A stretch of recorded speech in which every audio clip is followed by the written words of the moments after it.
Let me start with a very tough but very important question. If your title disappeared tomorrow, would anyone still follow you? I mean, that's a gut check right there. And if your stomach just tightened, even just a little bit, good. You're in the right place.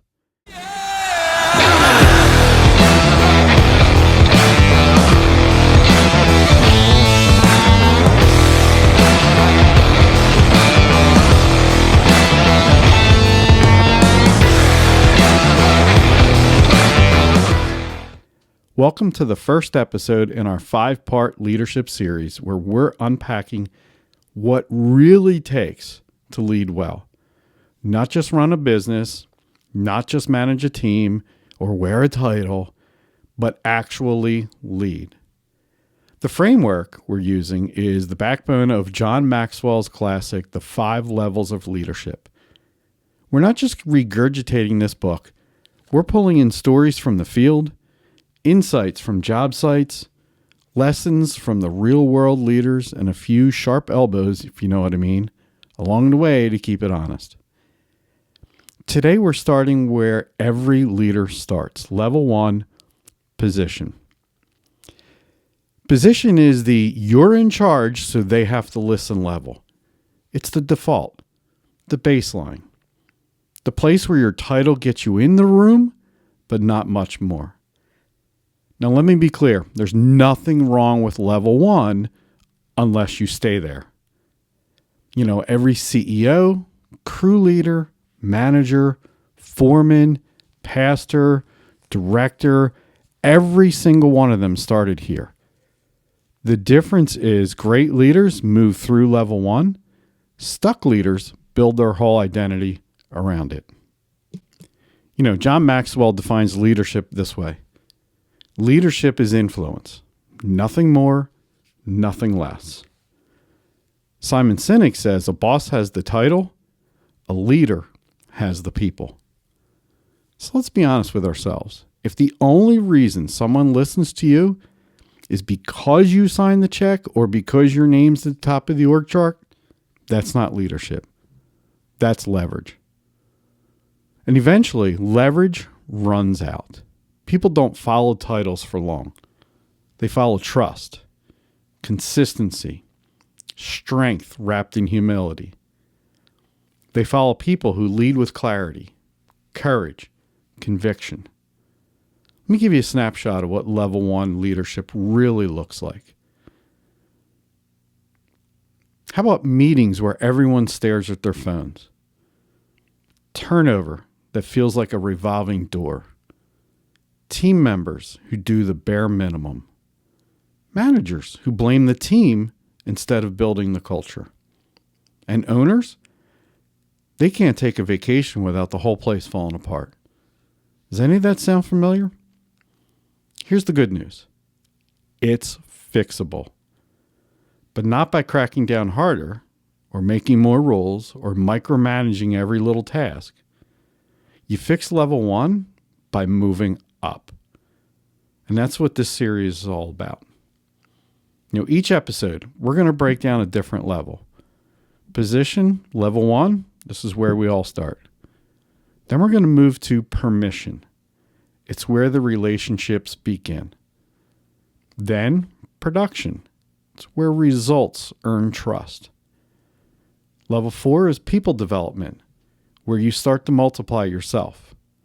And level 5, the pinnacle, where your influence goes beyond you. Now here's the deal. This isn't theory. This is real stuff, and it changes how your business runs, how your team behaves, and how you show up as a leader. At the end of the day, titles are temporary. Influence is what lasts. And the first step in building that influence is recognizing when you've been relying too much on position and not enough on permission. Today we're going to break down what level 1 leadership really looks like, share a story of a guy who got stuck at level 1 and didn't even know it, help you diagnose whether you're stuck there too, give you some practical steps to start building influence, the kind people want to follow. So stick with me. Keep your guard down, your notepad out. Keep your sense of humor. Because we're going to peel back some layers, confront some truths, and start building a version of leadership that doesn't just rely on titles. Because you can have a title and still not have respect. You can run a business and not lead your team. And you can give orders and still not have any influence. But you can also learn, grow, improve, and lead better. So let's start there. Let me tell you about Mike. Mike, one of my clients, he ran a mid-sized company in the Midwest. 6 employees, solid revenue, steady demand. On paper, it looked great.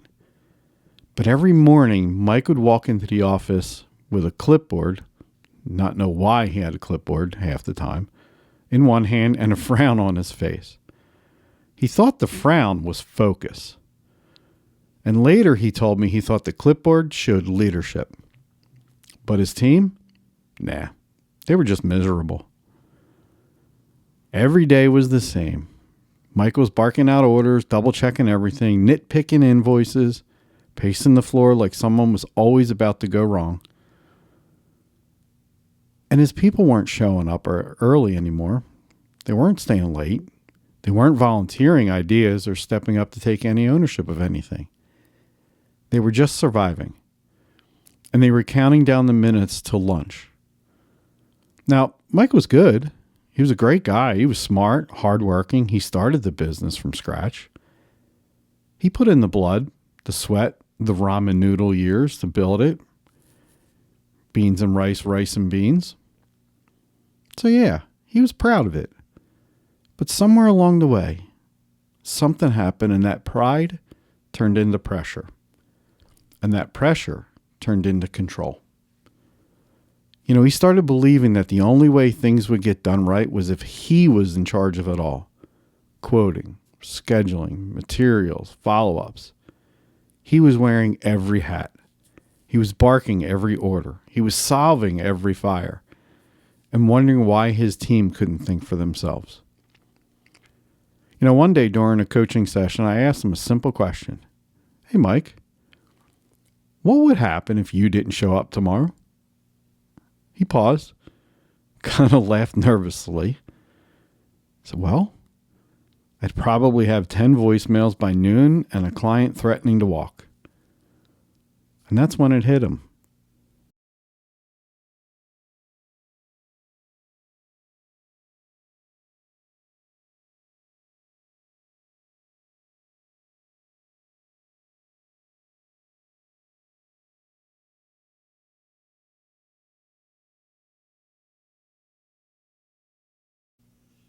So I asked him another question. Why do you think they don't step up? He said, because they don't care. I said, or maybe, just maybe, they've never seen you actually lead. Only manage. And man, that one hit like a ton of bricks. Mike had the position, he had the corner office, the payroll, the authority, but he didn't have the influence. So we went to work, and I'll share what we did. But before we go there, I want to leave you with this. If your team avoids you, if your meetings are lifeless, if your employees only bring you problems, never solutions, if you feel more like a babysitter than a leader, you might be stuck in level 1 too. But the good news is you don't have to stay there. All right, let's talk about the mechanics of level 1. What is it? What's it look like? Why is it so common? And why it's such a trap for so many leaders? You know, as I said earlier, level 1 is the entry point. You're hired, maybe you got promoted, maybe you opened your own shop, but you're in charge. Congratulations. You have a title. People report to you. Some may even call you boss. But here's what no one tells you. The title only gets you compliance, not commitment. Let that sink in. The title gets you compliance, not commitment. You can bark orders all day long. You can set expectations. You can hold people accountable. And that'll technically work for a while. You'll get people who show up, punch the time clock, do the bare minimum. But if you want passion, if you want ownership, if you want people to take the initiative, have creative thinking, be problem solvers, that doesn't come from the title. That comes from influence. And influence isn't automatic. You can't buy it, you can't demand it, and you can't fake it. You have to earn it. So what exactly does level 1 leadership look like? Well, it shows up in 3 big ways. Number 1, you're leading with authority, not a relationship. People follow you because they have to, not because they believe in you, not because they want to, but because your name is on their paycheck or at the top of the chart, as I said earlier. And let's be honest. If someone else offered them $1 more an hour and a slightly better culture, they'd be gone. Leading with authority creates a transactional environment. You do your job, I do mine. And that's fine for short bursts. But long term? Nah. It erodes trust, it erodes morale, and culture. Think of it like this. Obedience might get the job done, but loyalty gets the mission accomplished. Over 2,000 years ago, Jesus didn't bark orders. He walked with his disciples. He asked questions, shared meals, listened, corrected, yes, but always with clarity and care. Patrick Lencioni once said, the true measure of a team is that it accomplishes the results it sets out to achieve. That kind of alignment doesn't come from a title. It comes from trust. Second is maybe you're micromanaging everything. This one's huge. At level 1, leaders tend to assume that they have to make every decision. And if they don't, everything's going to fall apart. And that's what happened with Mike, right? When you lead from a position only, your fear of losing control causes you to tighten your grip. But ironically, the tighter you grip, the more things slip through your fingers. Here's a quick question. Do your people feel trusted or do they feel watched? It's a big difference. Micromanagement kills momentum. It trains your people to stop thinking for themselves. It teaches them that they need your approval for everything. And that's a recipe for burnout on both sides. Proverbs says, where there is no guidance, people fall. But in abundance of counselors, there is safety. And Dr. Covey puts it this way. Trust is the glue of life. It's most essential ingredient in effective communication.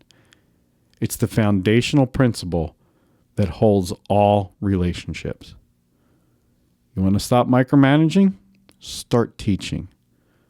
Start trusting. Start releasing control. I was reading a study the other day that said something like 70% or 72% of people who change jobs don't change jobs because they don't like the job. They change jobs because of bad or poor leadership. Poor leadership is not trusting your people. Could mean you feel the pressure to have all the answers. Oftentimes leaders get stuck at level 1 because they carry the weight of perfectionism. They think I'm the boss, so I'm supposed to know it all. So they fake it till you make it, right? You're going to bluff through meetings. You're going to dominate the whiteboard or the PowerPoint. over explain, over defend. And when they get called out, they get defensive. Real leadership isn't about having all the answers. It's about asking the right questions. It's about listening. It's about facilitating growth, not being the smartest guy in the room. Paul tells James, let every person be quick to hear and slow to speak and slow to anger. Simon Sinek reminds us that great leaders, they don't see themselves as the smartest in the room. They see themselves as the ones who can bring out the smart in everyone else. I've often heard it said, if you're the smartest one in the room, you might be in the wrong room. So if you're always needing to be right, always positioning yourself as the expert, always avoiding feedback, you're stuck in level 1. And hey, listen up. We've all been there. It's the default. It's where every leader starts. There's no shame in being there. But there is a danger in staying there. So how do you know if you're stuck? Now here's 5 signs. If you're stuck. Your team avoids bringing you new ideas. Maybe when they first came on, they were saying, hey, how about we do this? Or how about we do this? And if you kept dismissing them, you might be stuck in level 1. You're the bottleneck in decision making. I remember one company I worked for, I had to go through the service manager to get anything approved. I couldn't do anything on my own. And I just heard a story the other day that Simon Sinek had said years ago. And I'll probably get it wrong, but I'm going to get the gist of it here. And he was staying at a Four Seasons hotel, a high-end hotel in Vegas. And he came down to get a cup of coffee at the coffee cart. And just because of who Simon is, he said, hey, how are you? And genuinely meant it. And the guy said, I'm good. And he started to walk away and he came back and said, what makes you good? And the guy goes, well, I love my job. Is this your only job? Oh, no, I work at Caesars down the street. I got to ask, which do you like better? He goes, oh, I love it here. Why is that? Well, here at the Four Seasons, the managers are walking around and helping you do better. They're all stopping by, not just my manager, but all the managers. They're picking up paper off the floor, they're picking up trash, and they're stopping by saying, hey, what do you need to do your job better today? Whereas Caesars down the street, those bosses are constantly looking to see what you're doing wrong and bringing it up. So that kind of is just like this, right? Your team's avoiding bringing you ideas, or you're the decision-making bottleneck because you're looking for the wrong in people instead of the right and training them based on the right. Maybe you haven't taken a real vacation in years. Maybe you confuse obedience with loyalty. Or you talk more than you listen. Does any of that sound familiar? Yeah, hey, don't panic. You're not alone. The bad news is you're the problem. The good news is you're the problem. You're the way out. And the better news is this is the easiest level to move out of, because any intentional shift towards trust, relationship, and empowering your people starts nudging the needle up the ladder. And that's what we're going to talk about. The next section, we're going to give you the tools to climb. We're going to talk about practical everyday actions. Actions you can take to build real influence, move past the title, start leading with purpose. Because level 1 may be where leadership starts, but it's no place to stay. So how about we move out of level 1? How do I do that? Well, first off, if you've been listening and thinking, yeah, that's me, don't beat yourself up. Recognize you're there, and it's the most important, powerful place to start. Like we said earlier, every leader starts at level 1, but the good ones, they don't stay there long.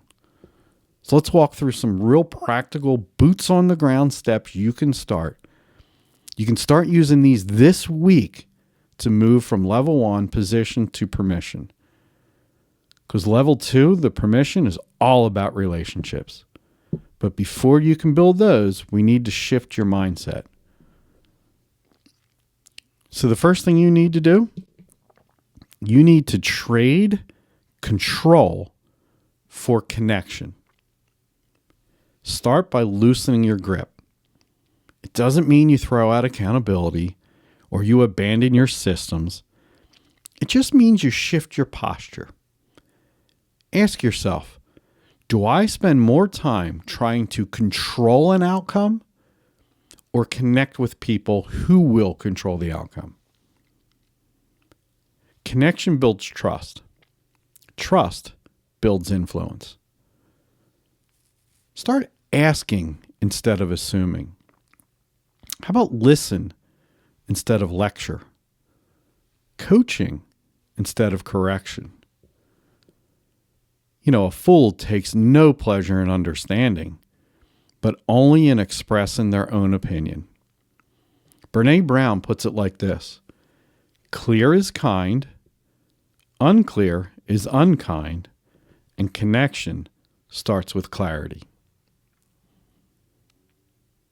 Pick one person on your team this week. Genuinely ask them how they're doing, not just how the job's going.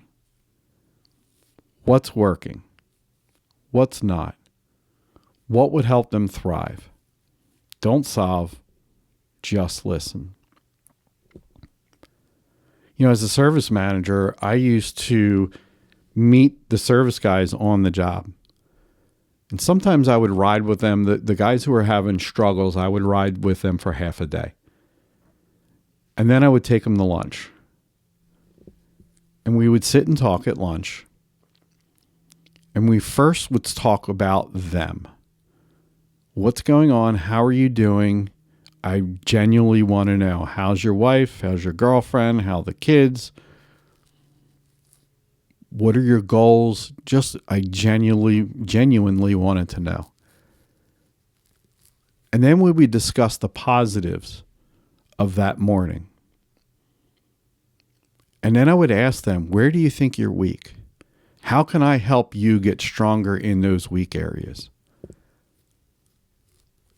doesn't have to be spending 4 hours with them and then lunch. Meet with them for a cup of coffee in the morning. Do it outside the office during the day and pay them. Don't be cheap.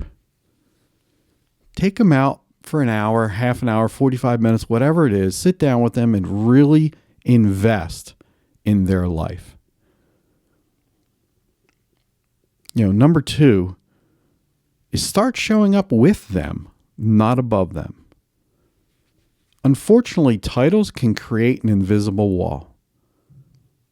Even if you don't mean to, the hierarchy can make you seem unapproachable. It's just the way it is. People are afraid of titles.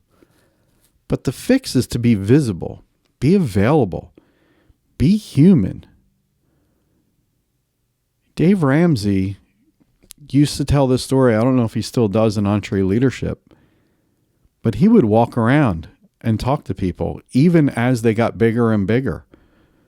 I don't know how many employees they have now, but 75, 100 employees at the time, it was nothing to see him walking around.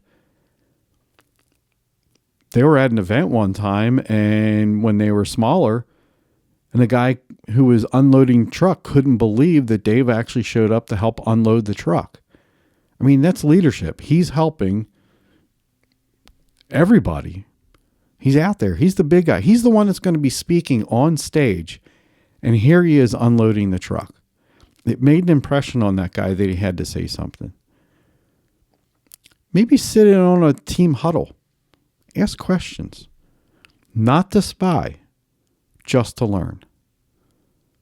Smile. If you always look mad, people are going to stop bringing you their best. Paul in Philippians says, do nothing out of selfish ambition or vain conceit. Rather, in humility, value others above yourself. Andy Stanley says, leadership is stewardship. It's temporary, and you're accountable. Action step for the second part here is show up unexpectedly this week to support, not supervise. Ask, what do you need from me today? And then deliver it, if it's possible. And number 3 is give ownership, not instructions. A rising tide raises all ships. And if you want your team to rise, you have to make room for them to rise. This means delegate the outcomes, not just the task.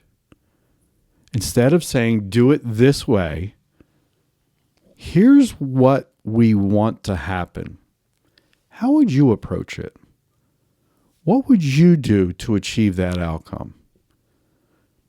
You know what? It's going to feel risky. It's going to build critical thinking of that person. And it tells your team, I trust you to figure it out. It also says one who is faithful in very little is also faithful in much. Craig Groeschel says people would rather follow a leader who is always real than one who is always right. Start small. Identify one task you're currently controlling too tightly. Hand it off this week, fully, outcome and all, and coach through the process, not from the top rope. Now, I know some people have done this, and it's going to be scary. But here's what happens. When you start allowing people the leeway to control the outcome and make mistakes, you're going to be surprised at how they work. And they may come to you for the first couple weeks of that project, first couple days of that project with a quote problem. And you can sit there with that problem, that issue, that concern, whatever you want to call it, and help coach them through that. And maybe say to them, hey, I understand what you're saying. Do me a favor. Go back to your office, cubicle, whatever. Think of 3 solutions for this concern and bring them back to me.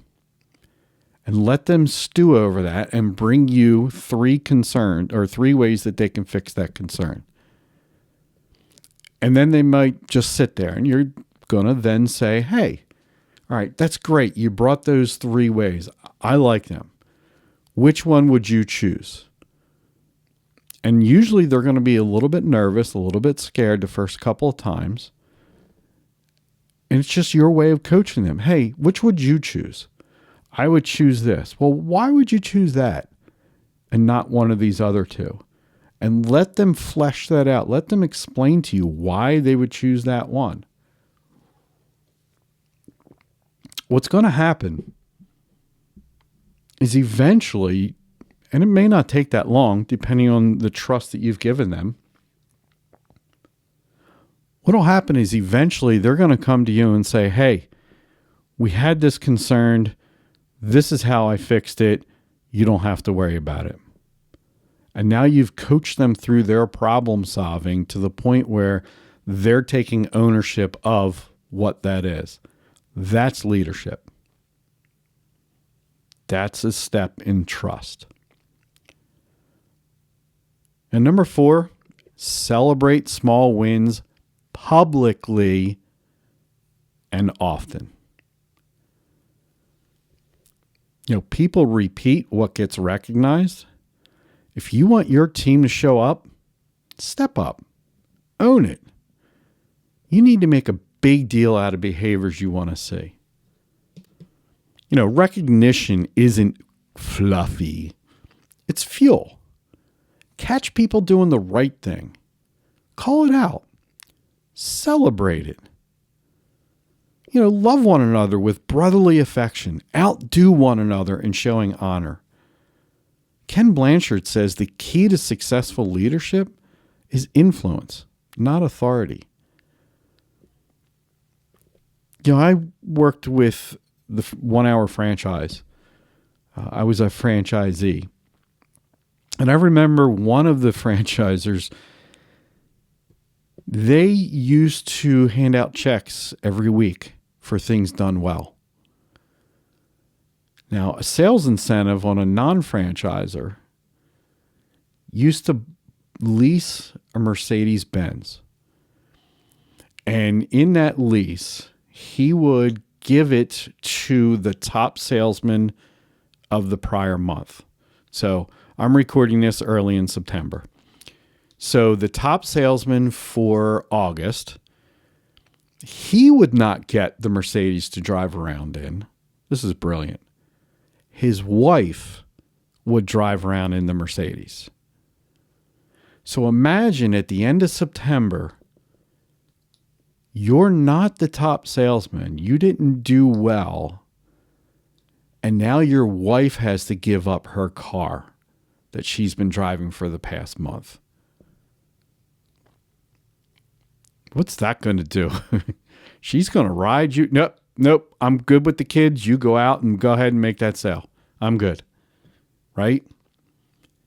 Catch people doing good things. It could be something simple.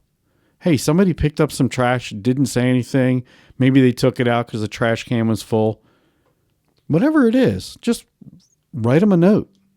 Write them a handwritten note. Yeah, a handwritten note. Pen and paper, not a printer, not an email, not a quick text. Actually write a note.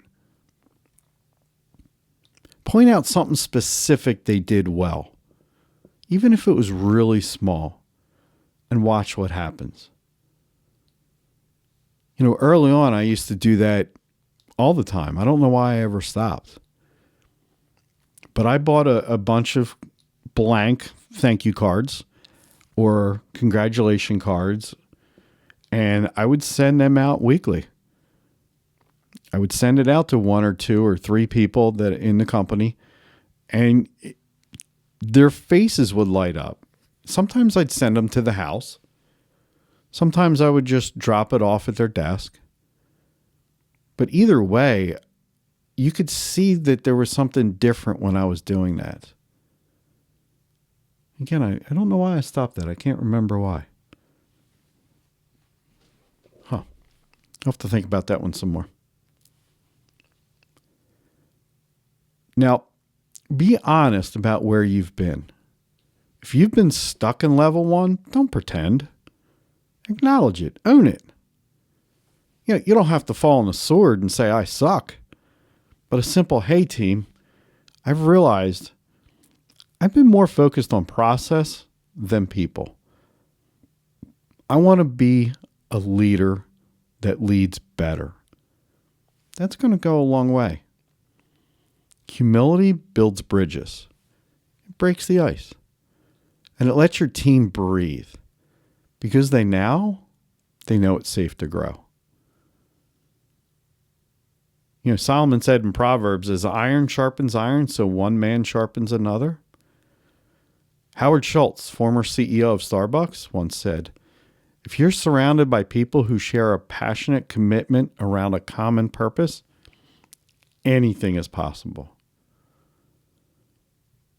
So your action step for level 5 or So your action step for 5 is have a real conversation this week. Share a leadership mistake you've made in the past and invite your team into the journey forward.